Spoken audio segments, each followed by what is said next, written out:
అంతకుముందు కేసీఆర్ గారు టీఆర్ఎస్ గారు ప్రభుత్వం డబుల్ బెడ్రూమ్ పేరు మీద పేదలను మోసం చేసి 10 సంవత్సరాలు ఏ రకంగా దల్లా చేస్తుంది. ఇవాళ కాంగ్రెస్ పార్టీ కూడా గ్యారెంటీల పేరు మీద ఎన్నికల ముందు అందరికీ గ్యారెంటీ ఇస్తామన్నారు.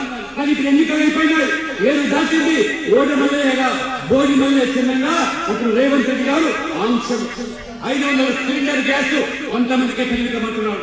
అప్పుడేమో అందరికీ అన్నారు 200 యూనిట్లు కరెంటు కొందరికి అంటున్నారు. ఇవాళ ఆంక్షలు విధిస్తా ఉన్నారు. వాటి ఉచితాలు గ్యారెంటీలు ఇవన్నీ కళ్ళబల్లి మాటలు మోసం చేసి దళా చేసి ఓటు కనుక్కున్నారు.